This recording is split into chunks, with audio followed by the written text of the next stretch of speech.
Japan के Hiroshima में atom bomb गिरने से 70,000 लोग मारे गए थे। इस धमाके ने शहर के 90% हिस्से को तबाह कर दिया था। सालों तक एटम बम की रेडियो एक्टिविटी से लाखों लोगों को कैंसर और हजारों लोग अपंग पैदा हुए थे। इस पूरे इतिहास को तो पूरी दुनिया जानती है, पर रेडियो एक्टिविटी कितनी खतरनाक होती है ये शायद इस बात का अंदाजा आप ना लगा सकते। पर एक ऐसा हादसा हुआ जिसे आज तक दुनिया के सबसे बड़े हादसों में गिना जाता है, जो हुआ था चेरनोबिल पावर प्लांट। ये हादसा 400 हिरोशिमा एटम बॉम्ब के बराबर था। 26 अप्रैल 1986 में सोवियत यूनियन के चेरनोबिल पावर प्लांट रात के 1:23 पर nuclear reactor number 4 out of control हो जाता है और एक बड़ा धमाका होता है। इस धमाके से 400 हिरोशिमा एटम बॉम्ब जितना nuclear reaction radio active material निकलता है। इसकी रेडिएशन यूक्रेन, स्वीडन, स्पेन और पूरे यूरोप में फैल जाती है। यहाँ तक कि यूके में रेडियो एक्टिव बारिश तक हो जाती है, जिससे गाय की खाई रेडियो एक्टिव घास की वजह से उसका दूध पीने से हजारों बच्चों को थायराइड कैंसर हो जाता है। दोस्तों, इस घटना को दुनिया के इतिहास का सबसे बड़ा न्यूक्लियर डिजास्टर माना जाता है। तो आइए समझते हैं इस चेरनोबिल डिजास्टर के बारे में, ये कैसे हुआ और इसकी वजह क्या थी और क्या रशिया ने ये जानबूझ के किया था। It's an atomic fire and the Soviets can't contain it. Thousands may already have died or been seriously contaminated. दोस्तों, सेकेंड वर्ल्ड वॉर को खत्म करने में न्यूक्लियर बम का बहुत बड़ा योगदान था। इसी वजह से हर एक देश इस ताकत को हासिल करने के लिए करोड़ों रुपए खर्च कर रहे थे। सोवियत यूनियन ने भी बहुत से न्यूक्लियर पावर प्लांट को बनाया, जिसमें से एक था चेरनोबिल। 1970 में बिजली जनरेट करने के लिए रशिया ने इसे चेरनोबिल शहर से 16 किलोमीटर दूर बनाया था, जिसका नाम था Vladimir Ilyich Lenin nuclear power plant, जिसे चेरनोबिल पावर प्लांट भी कहा जाता है। यह सोवियत यूनियन के सबसे एडवांस पावर प्लांट में से एक था, क्योंकि इसमें RBMK 1000 डिजाइन के 4 न्यूक्लियर पावर प्लांट थे। RBMK 1000 एक तरह के परमाणु रिएक्टर का नाम है, जिसे भी साइड में रखते हैं। चेरनोबिल पावर प्लांट का पहला और दूसरा रिएक्टर 1977 में बनाया गया था, तीसरा 1981 में और चौथा 1983 में बना था। इन चारों का इस्तेमाल सिर्फ बिजली बनाने के लिए ही किया जाता था। ये पावर प्लांट लगभग 4000 मेगावाट बिजली बना रहा था, यानी हर एक रिएक्टर 1000 मेगावाट की बिजली बनाता था। अब क्योंकि ये पूरा हादसा इसी बिजली बनाने के प्रोसेस से ही जुड़ा हुआ है, तो पहले हम समझते हैं कि बिजली बनती कैसे है। आसान भाषा में अगर हम ये समझें तो हमें सबसे पहले बिजली बनाने के लिए एक जनरेटर चाहिए होता है, जिसमें एक पहिया घूमता है और उसकी काइनेटिक एनर्जी से बिजली पैदा होती है। इसे कई तरीके से पैदा किया जा सकता है, पर जनरेटर और उसके अंदर का पहिया हर एक प्रोसेस में सेम रहता है। जैसे हाइड्रो इलेक्ट्रिक्स में पानी इस पहिए को घुमाता है, विंड एनर्जी में हवा इस पहिए को घुमाती है, थर्मल पावर प्लांट में कोयले को जलाकर पानी को स्टीम में बदलकर इस पहिए को घुमाया जाता है। ठीक वैसे ही न्यूक्लियर पावर प्लांट में भी स्टीम की मदद से जनरेटर के पहिए को घुमाया जाता है, पर इसमें पानी को भाप में बदलने के लिए कोयले को जलाकर नहीं, बल्कि न्यूक्लियर रिएक्शन से पानी को स्टीम में बदला जाता है। अब इसे ऐसे समझिए, न्यूक्लियर रिएक्टर 3 हिस्सों से बनता है। पहला फ्यूल रॉड्स, दूसरा कंट्रोल रॉड्स और तीसरा मॉडरेटर। फ्यूल रॉड की वजह से ही न्यूक्लियर रिएक्शन हो पाता है। इसमें यूरेनियम डाइऑक्साइड और यूरेनियम 235 आइसोटोप होते हैं। दोस्तों, हम सभी जानते हैं कि 3 एटम्स होते हैं, न्यूट्रॉन, प्रोटॉन और इलेक्ट्रॉन। हर एक एलिमेंट में इन तीनों की संख्याएं भी अलग अलग होती है। ऐसे ही हर एलिमेंट्स के आइसोटोप भी होते हैं। जैसे यूरेनियम एक एलिमेंट है, इसके 3 आइसोटोप हैं, यूरेनियम 238, यूरेनियम 235 और यूरेनियम 234। दोस्तों, अलग अलग आइसोटोप में प्रोटॉन्स की संख्या तो सेम होती है, पर न्यूट्रॉन्स की संख्या अलग अलग होती है। और कुछ एलिमेंट्स के आइसोटोप बहुत खास होते हैं, क्योंकि वही न्यूक्लियर फिजन रिएक्शन कर सकते हैं।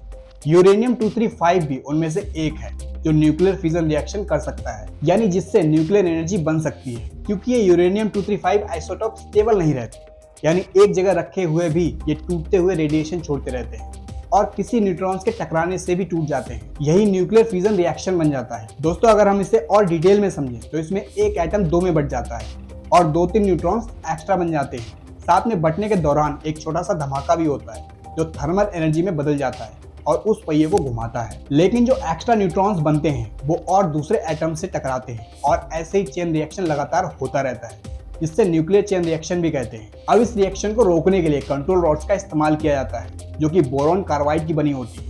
ये एक ऐसा एलिमेंट है जो न्यूट्रॉन्स को पचा लेता है, यानी न्यूक्लियर फ्यूजन में जो एक्स्ट्रा न्यूट्रॉन्स बन रहे थे उन्हें हजम कर लेता है, यानी चेन रिएक्शन रोक देता है।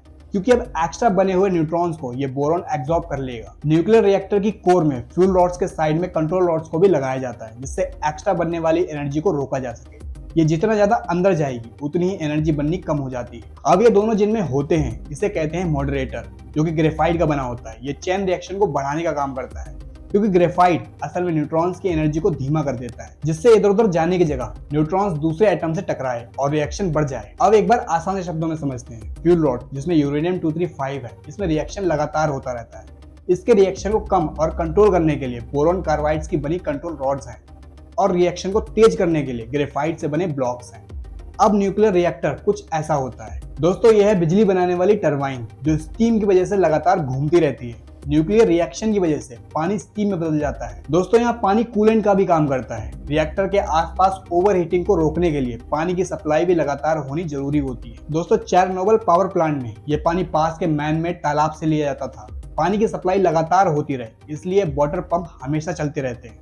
लेकिन अगर किसी वजह से पावर कट होता है तो उसके लिए बैकअप डीजल जनरेटर भी थे जो हमेशा उन पंप को चालू रखते थे। पर इन जनरेटर को भी चालू होने में 1 या 2 मिनट का समय लगता था। मतलब 1-2 मिनट के लिए भी कोई एनर्जी चाहिए थी जिससे पानी लगातार पंप होता रहे। पर चेरनोबिल रिएक्टर को बनाने वाले वैज्ञानिकों ने कहा कि इस 1-2 मिनट की जरूरत को न्यूक्लियर रिएक्टर खुद भी पूरा कर सकता है।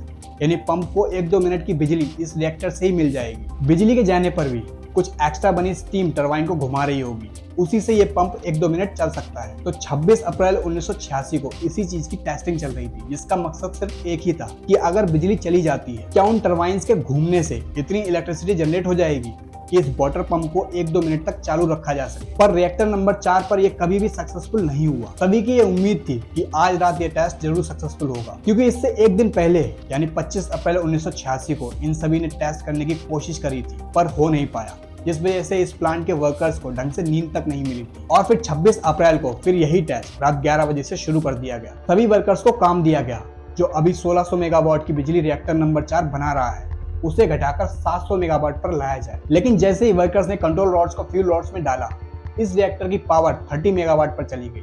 वहां काम करने वाले लोगों को समझ में नहीं आया कि यह हुआ क्या। इसके पीछे वजह यह थी कि न्यूक्लियर रिएक्शन में एक और बाई प्रोडक्ट बनता था, ज़ेनन 135। ये बोरॉन रॉड्स की ही तरह न्यूट्रॉन्स को पचा जाता है। क्योंकि ये साइड प्रोडक्ट बन रहा था तो ये और ज्यादा न्यूट्रॉन्स को एब्जॉर्ब कर रहा था और रिएक्शन की स्पीड बहुत ज्यादा धीमी होती जा रही थी। इसलिए इस रिएक्टर की पावर बहुत ज्यादा कम हो गई। असल में ज्यादातर ज़ेनन 135 बनने के साथ ही अपने आप ही जल जाता है, लेकिन इस केस में पावर आउटपुट कम होने की वजह से रिएक्टर में बढ़ता ही गया। जब इतना ज्यादा ज़ेनन रिएक्टर में बनने लगता है, इसे ज़ेनन पॉइजन भी कहा जाता है, तो इससे रिएक्शन बहुत ज्यादा स्लो हो गया। अब इस पावर प्लांट के सुपरवाइजर एंटोनी ने देखा कि 30 मेगावाट बिजली बन रही है। उन्होंने वर्कर्स को ऑर्डर किया कि कुछ कंट्रोल रॉड्स को बाहर निकालो, यानी इसके निकलने से रिएक्शन थोड़ा तेज हो जाएगा। और हुआ भी वही। रात के 1 बजे तक ये पावर 30 मेगावाट से 200 मेगावाट तक पहुंच गई। लेकिन टेस्ट के लिए 700 मेगावाट होना बहुत जरूरी था, तो सुपरवाइजर ने और कंट्रोल रॉड्स को बाहर निकलवा दिया। मतलब पूरे रिएक्टर में 211 कंट्रोल रॉड्स होती हैं, पर 8 को छोड़कर सभी बाहर निकाल दी गई। और सेफ्टी प्रोटोकॉल्स के अकॉर्डिंग 15 कंट्रोल रॉड्स हर हालत में रिएक्टर में होनी चाहिए। रात के 1:19 पर रिएक्टर की पावर इतनी ज्यादा तेजी से बढ़ गई कि कोर में मौजूद आसपास का पानी जो कूलेंट का काम कर रहा था वो स्टीम में बदल गया। यानी पानी की मात्रा रिएक्टर में लगातार घटती जा रही थी। लगभग 90% पानी स्टीम में बदलने लगा, जिससे रिएक्टर की पावर और बढ़ती गई। कोर में मौजूद ज़ेनन जो प्रोसेस को धीमा कर रहा था वो भी सारा का सारा जल गया। रिएक्टर एक एक्सट्रीम लेवल पर इतनी ज्यादा पावर बनाने लगा कि कंटेनमेंट्स की सभी लीड्स हिलने लगी। पूरी बिल्डिंग में शॉक वेव्स आने लगे। रात के 1:23 पर सभी ये देखकर डर गए और मामले को कंट्रोल में जाते देख एक वर्कर ने इमरजेंसी शटडाउन का बटन दबा दिया। इसका मतलब था कि सभी कंट्रोल रॉड्स वापस एक साथ रिएक्टर के अंदर चली जाएंगी, जिससे रिएक्शन धीमा हो सके। अब आपको ऐसे देखने में लग रहा होगा कि क्या कमाल का स्टेप लिया है, रिएक्टर की पावर बनना धीमे हो जाएगी और सब कुछ स्टेबल हो जाएगा। लेकिन नहीं, इस रिएक्टर की कंट्रोल रॉड्स के डिजाइन में एक बहुत बड़ी गलती थी। कंट्रोल रॉड्स असल में 2 हिस्सों से बनती है। इसका मेन हिस्सा बोरॉन से बनता है जो न्यूट्रॉन्स को एब्जॉर्ब करके रिएक्शन को धीमा कर देता है। लेकिन इस रॉड के ऊपर वाला हिस्सा ग्रेफाइट से बना होता है। और आपको जैसा कि मैंने बताया कि ग्रेफाइट यहाँ पर पावर को बढ़ाने का काम कर रही थी, तो यहाँ हुआ ये कि जैसे ही इमरजेंसी बटन दबाया गया सारी कंट्रोल रॉड्स एक साथ रिएक्शन के अंदर घुसी। तो पहले से ही हो रहे रिएक्शन को इसने और ज्यादा तेज कर दिया और एक बड़ा धमाका हुआ।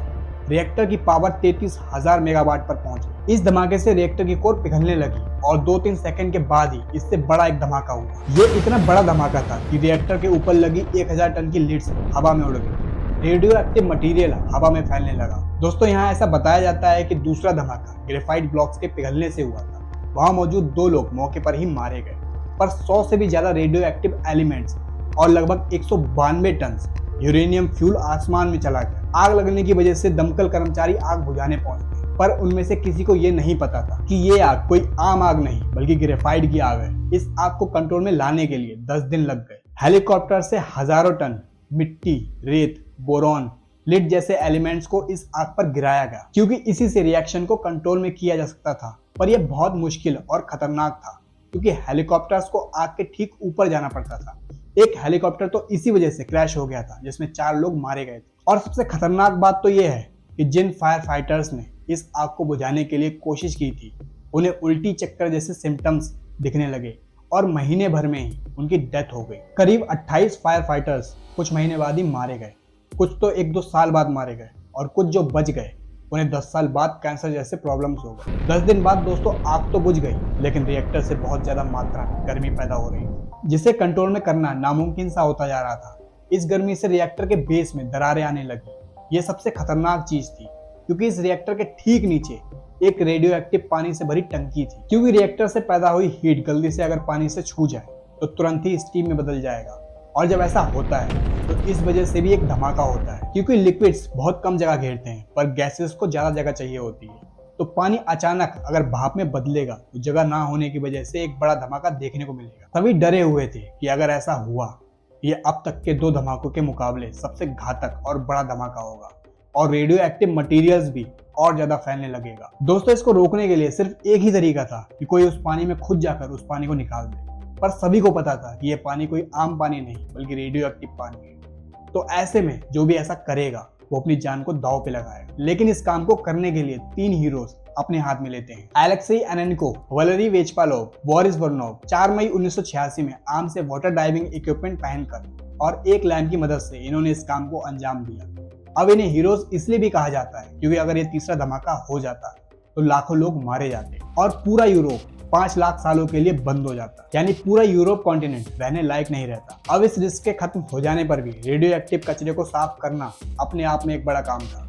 शुरुआत में सोवियत यूनियन ने रिमोट कंट्रोल रोबोट्स इस्तेमाल करने की कोशिश करी, पर रेडियो एक्टिविटी की वजह से ये सब कुछ बंद हो जाते थे। फिर 1986 से 1987 के बीच में 2 लाख लोग गए थे इस कचरे को साफ करने, जिन्हें लिक्विडेटर्स भी कहा जाता था। जब ये धमाका हुआ और आग बुझाई जा रही थी तो सोवियत यूनियन की सरकार ने इसे छुपाने की बहुत कोशिश की, क्योंकि कोल्ड वॉर अभी भी चल रही थी। तो सरकार ये नहीं चाहती थी कि दुनिया को पता चले कि यहाँ हुआ क्या है। पर यह एक इतना बड़ा हादसा था कि खुद इसी ने दुनिया को चिल्ला चिल्ला कर बता दिया। इस धमाके की रेडियो एक्टिव मिट्टी जो हवा में उड़ रही थी स्वीडन तक पहुंच रही थी। सभी को पता चल चुका था कि इसके पीछे किसका हाथ है।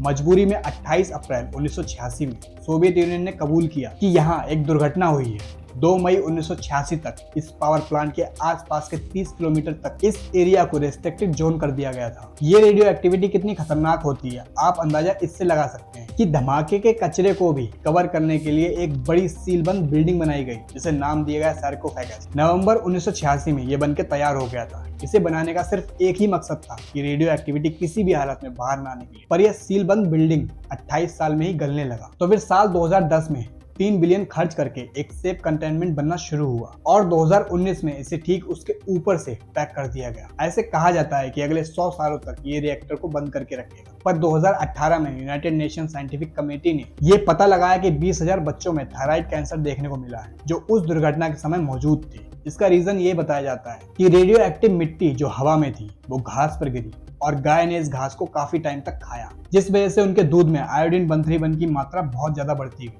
जो असल में इंसान के थायराइड ग्लैंड में पचता है, जिस वजह से बच्चों में ये परेशानी देखी गई।